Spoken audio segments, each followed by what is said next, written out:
Hello and welcome to my channel. I'm Tiffany, a retired librarian turned homeschool mom. And in this video we're going to talk about a book called The Secret Life of Bees. Now this is kind of a favorite book of mine. I reread it. I originally planned to put it in last month in February for Black History Month, but the author is very, very white, and the main story really is about a little white girl, even though the majority of the cast of this story are black women.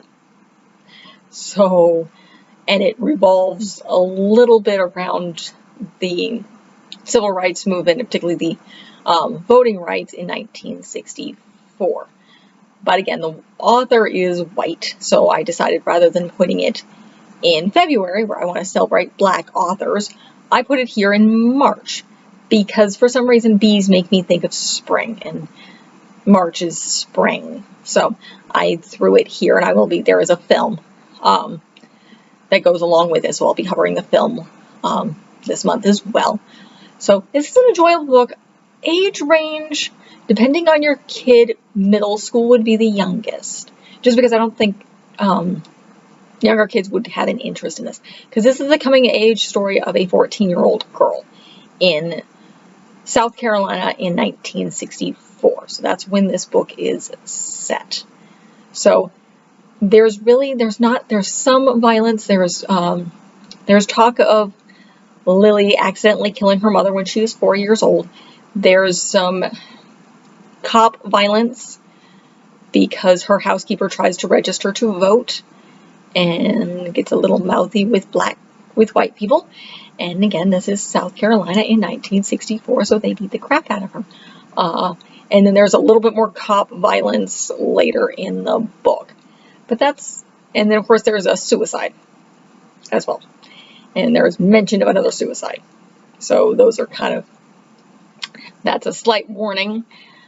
These are adults committing, the adult commits suicide, and technically I think a teenager. But again, that's a flashback, so you hear about that.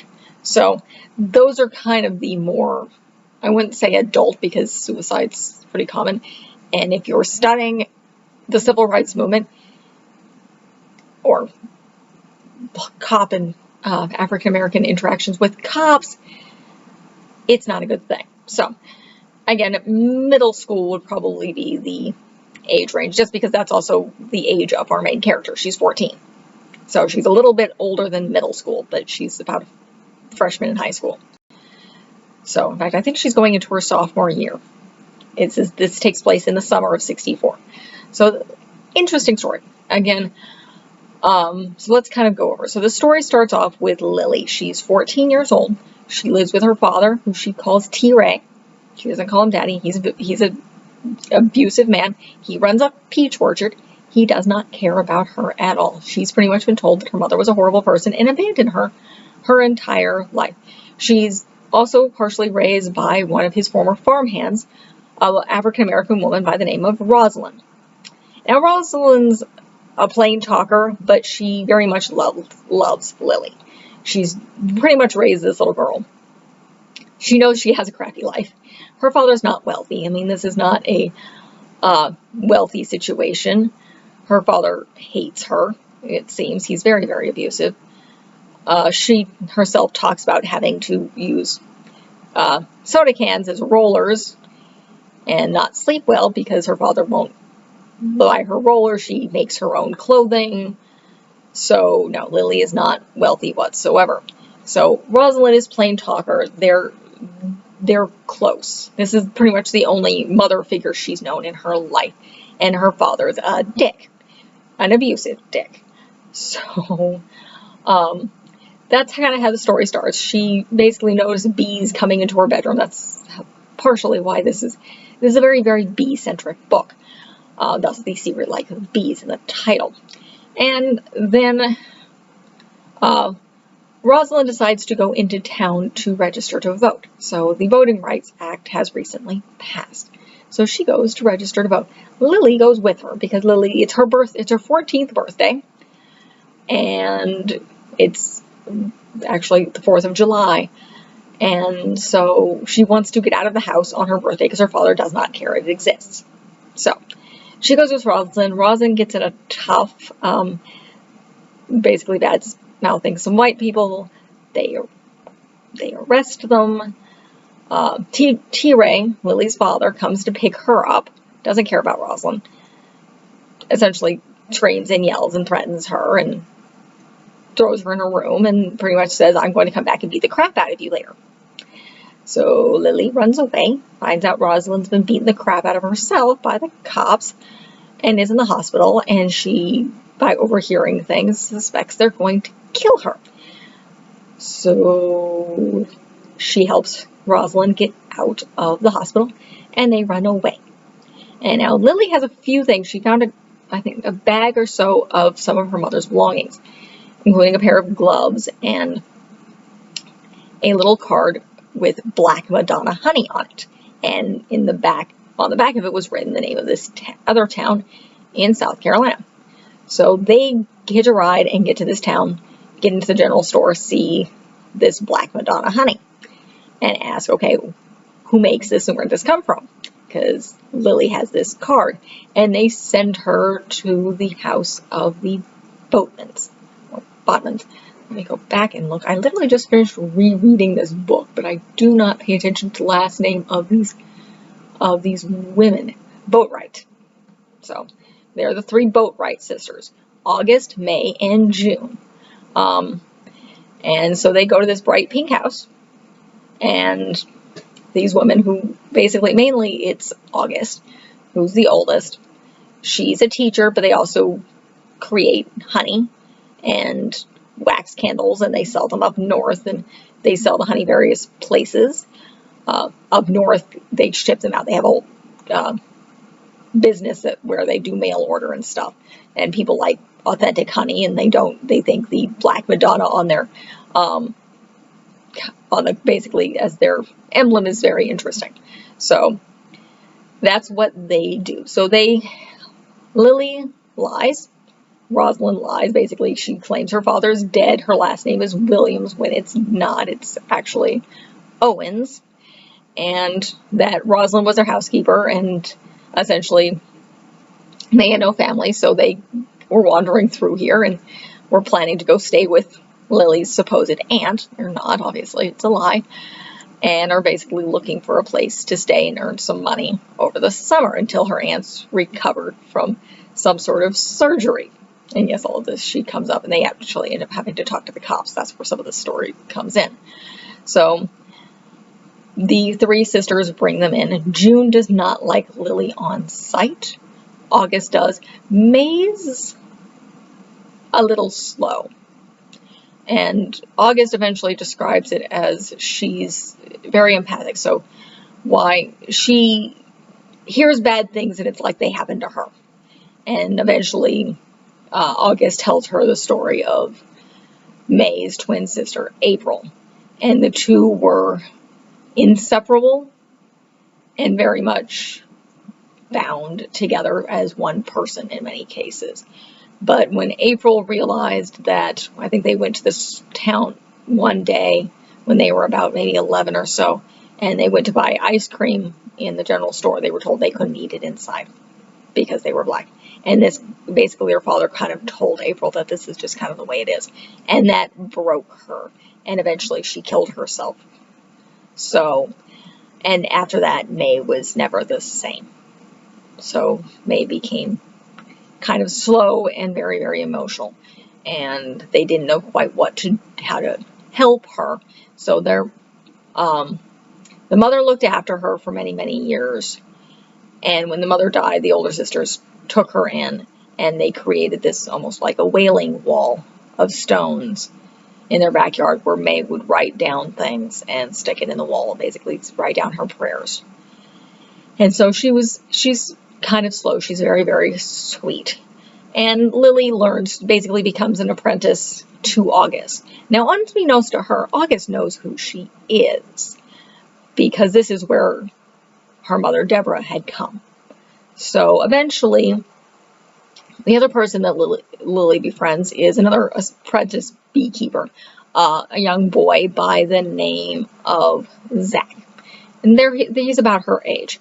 So he comes, and one day, I think he may be her age, he may be a little bit older. I know he drives. which makes me think he's just a tad bit older than her. But again, it's 1964 in rural South Carolina.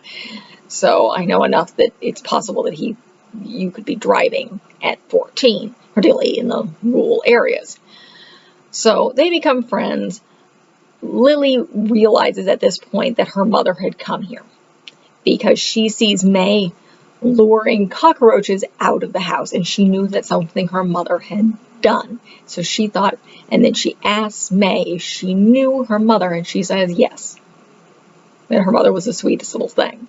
So Lily now realizes that this is in fact where her mother came, and she doesn't quite know how to bring it up to August, and she knows June does not like her. The other thing going on with June is she's stringing along her boyfriend. She refuses to marry. And I think August tells her it's because she was stood up at the altar about 10 years before. And so she's weary and she's very untrusting. So, and of course, June again does not like Lily. And you find out later that it has to do with the fact that she wasn't particularly happy that her sister became a housekeeper to Lily's mother. When Lily's mother was young and being raised by a single mother herself. So, and essentially June thinks that's beneath her, and she wasn't happy, I don't think, when Deborah arrived. And she's not particularly fond of Lily, who also looks kind of like her mother. So, but that's also kind of going on. So you go through the story where you learn all about the bees, you learn about May and June, and a little bit about August, because it's not entirely a first-person narrative. So, and they're living in the bee house. It's summer. It's hot. They learn all about the bees and the making the wax and the candles and the hives and things like that. And then one day, Lily's getting up to finally tell August who she is. But I think she's out or she's busy with one of the women. The other thing that they have in the house is these women worship what initially they all know of was a black Madonna, which was actually the maiden at the end of, I can't remember exactly the terminology, at the end of look at the Wikipedia. It's something it's made of wood. It came from, basically you see them at the front of ships. And it's been passed down. It was found by slaves many, many years ago.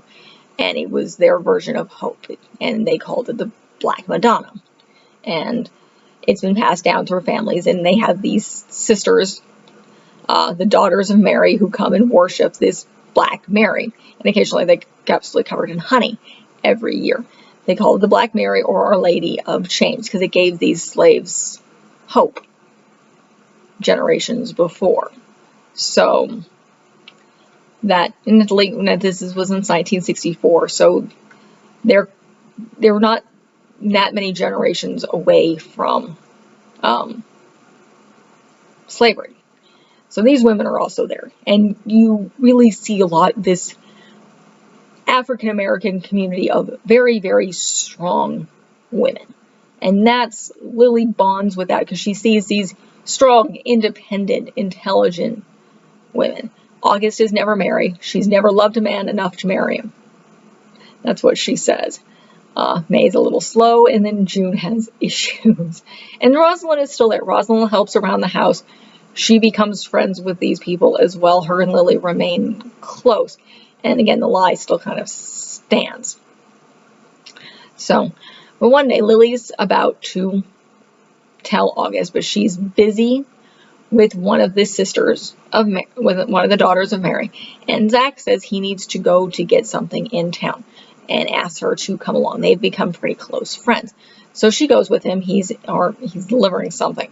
But he gets in a group of his friends, and somebody insults a white guy, and they get arrested, and Lily's just kind of stuck because she can't drive. Zach has the keys, so she ends up having to walk home. She knows what happened to Rosalind, so she's terrified for her friend. So she finally walks home. They'd already found out that he's arrested. August was concerned, like, where the heck were you? I was just about to go looking for you. So she tells them what happened.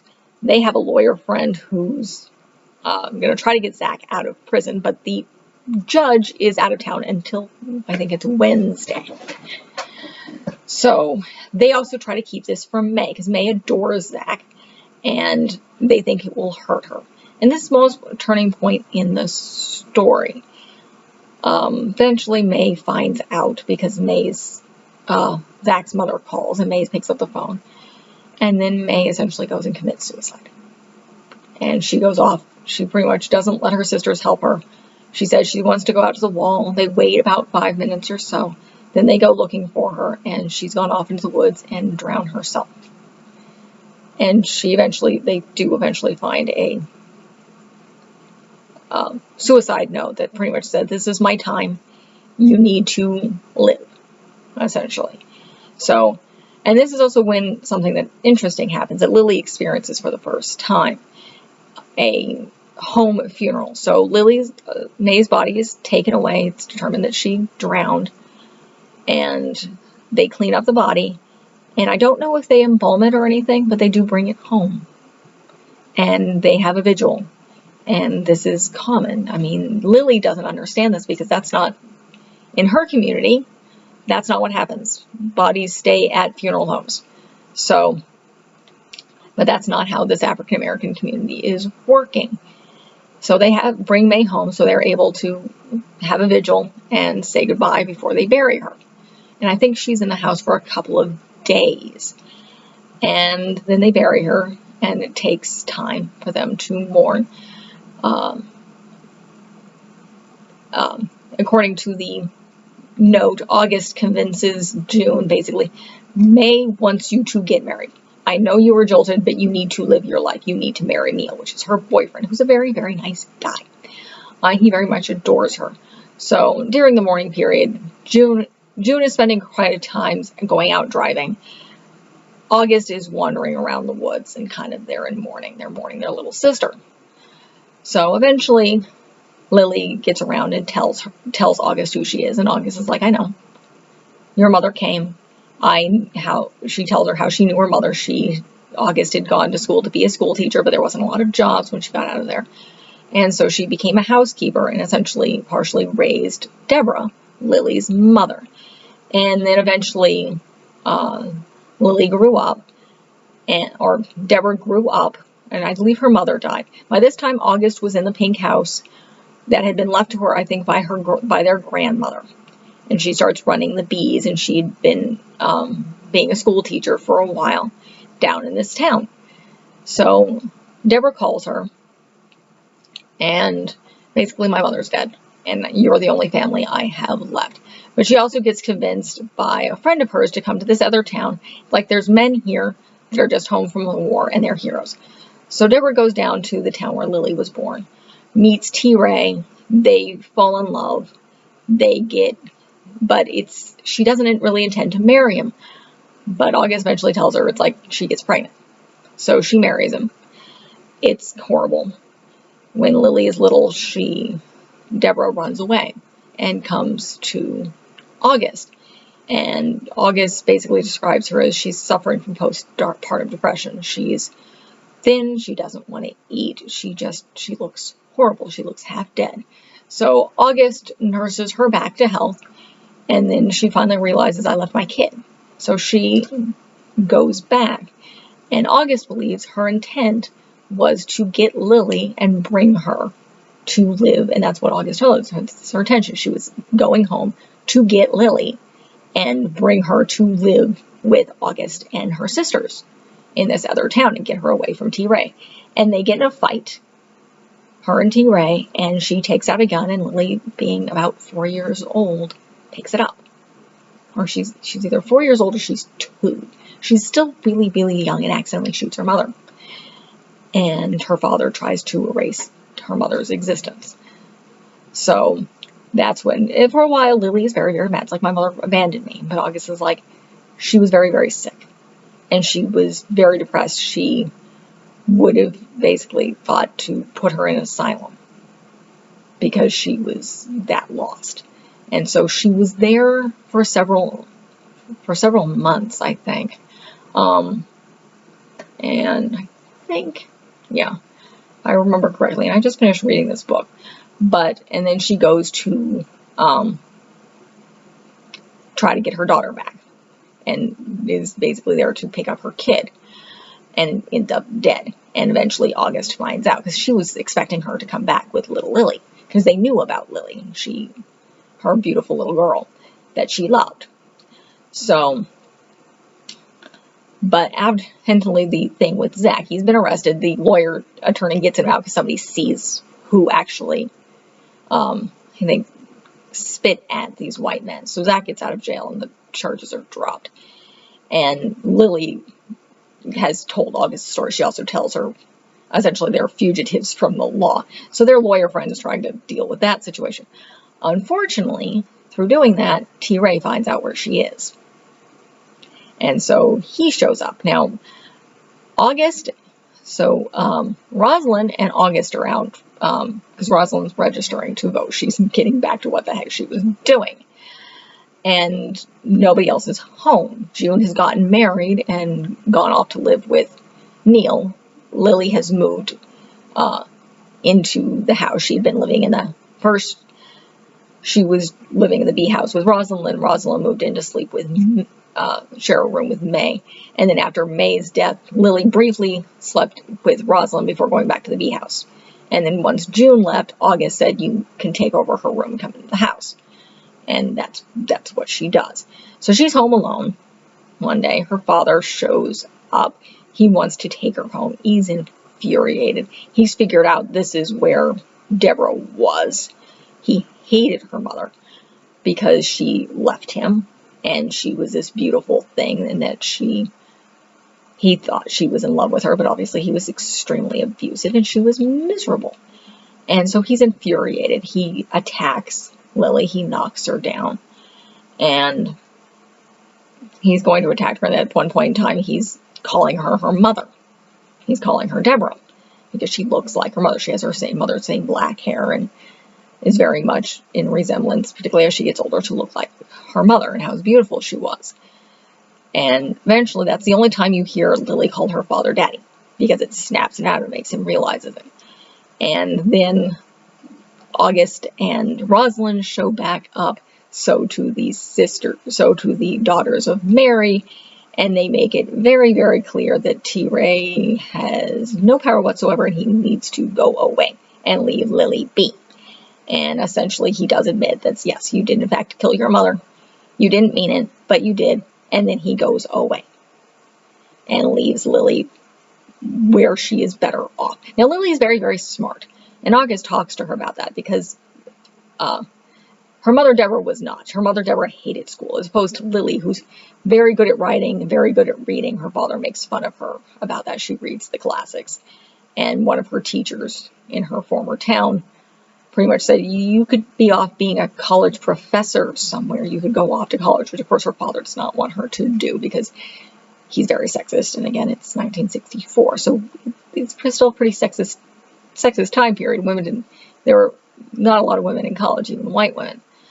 So, particularly not lower class white women. So, T. Ray leaves, and that's almost, essentially, Lily stays. Lily goes to school. She has a friend, Becca, who was there, the lawyer's daughter, and they're friends with Zach. The school has been integrated, and their people make fun of him, and they don't care, and they stick with their friend. And that's essentially the end of the story. Lily finds out who her mother is, what happened with her mother. Her father goes away. Rosalind is fine. They're pretty much having charges dropped, probably because the white people don't care. It's like, this woman's not in our town anymore. We beat the crap out of her, and she's just not here anymore. So she's not, they have no bother. And of course, Lily's just a little white girl. Why would they care? So, and again, they're out of town, so they're not their problem anymore. So that's essentially how the story ends. And it's a good book. You very much see, it's a very good book, I think, for young women to read. I think even African-American women would enjoy this book, because the majority of the cast is these strong black women, particularly August and even Rosalind, who actually, she sticks up for herself and goes to basically register to vote. She's looking after this little white girl, but they have a very interesting relationship. It's not really a mother-daughter relationship. Rosalind's not like that. August is, because August was very close to Deborah. But August is also a strong woman. She was a high school teacher. She, besides basically helping raise Deborah, and Deborah's mother was a single parent, and then she runs this business with her sisters. I mean, they make candles, they sell beeswax, they sell this honey, they interact with these bees. So she's a strong, independent businesswoman. And then, yes, May is a little crazy, but June's also, she's not flighty, she's been hurt, and she was also a teacher. And I think she's still teaching. And she's intelligent. And you see all these personalities. You also see these daughters of Mary who are amazing little old ladies who are eclectic, and yet they're very, very strong, and they're very loving, and they're caring. And they see this little girl who's obviously been abused and is looking for a home, and they take her in because they see her as a little wandering lost soul, and they love her. And she's also, for the time, she stands up. I mean, she knew Rosalind was going to be killed. And she's like, no, I'm going to rescue my friend. And we're going to get the heck out of here. And she does it in turn. Not to mention her father was probably going to beat the crap out of her. So, and she stands up for her friend Zach in the school as well. It's like, I don't care. She becomes an ally to the African American community, even though she's this little 14-year-old girl. And these women take her in because she's a little lost soul. And August loved Deborah. And she sees her former charge in this little girl. And she, I think, feels slightly responsible to help look after this girl. And she also sees this is a very smart girl. Lily pulls her weight. She works in the bee houses. She learns everything. And it's a good story with good African American role models. It's also a very good coming of age story. It's an enjoyable read. Yes, you have the suicide and the child committed murder and on accident because she was 4. Don't play with, that's what happens when you play with guns. But again, this is the 60s in the rural South. I'm not sure the rural South has changed. I don't know. I've not been to the rural South more than a couple of times. And not in South Carolina. I was in Georgia with family, briefly. So, but it's a good book. It's a good, fun read. It might almost be a little too intense for a beach read. Wouldn't be out of character to see this in necessarily an airport, but it won quite a few awards. I'm going to pull this up. It won, because it came out in 2001. It won the 2004 Book Sense Award. Book Sense, sorry, this is very strange. 2004 Book Sense Book of the Year Award. Okay, it's difficult to say. In paperback, was nominated for an Orange Broadbeer Prize of Fiction, and then it was later adopted into a film. And again, I will cover the film. So it's a decent book. It's a good read. It's historical fiction. That's where the range is. It's a good coming of age story. Again, it is the coming of age story of this wet little white girl in this African American community in the 60s. She's 14. I think that's part of the film gets wrong because I think Dakota Fanning plays her, and it's blonde hair, and it's definitely when I reread the book, it's like, oh no, she has black hair. So it's a good read. I would highly recommend it. I'm not of the African American community, so I don't know how the depictions are, but I see these strong, intelligent African American women. Not all of them are the I'm going to protect the little white girl thing, because June certainly doesn't. And Rosalind's, you don't get that impression from her. She's very irritated with Lily when she realizes Lily doesn't have a plan. She says, I have this little card that has this town on the back. And she's like, you've got to be joking. But again, they have an interesting relationship.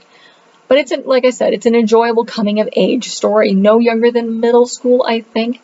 It's an easy read. I think I would be an easy summer read. And again, it takes place in summer. I'm doing it in March just because it's a fun book, and I think of bees and the coming of spring. But yes, the story takes place mostly through July and August of 1964, and it ends when Lily starts school in, I'm assuming, September. I don't know when they started. I'm assuming that's where they start. I live in the American Southwest. We start school in August here. Oh. And I think, it's August because it gets too hot. So, but again, a great read. Definitely an easy summer read. I'm not sure if it works with African American History Month, which is the reason I put it here in March rather than doing it in February. It's a summer, as like I said, you might, if you're looking at some books for historical fiction for the Civil Rights Movement and the 60s, particularly the rural South in the 60s, it's a good read if you have an interest in bees. There's a lot of bee talk in these books.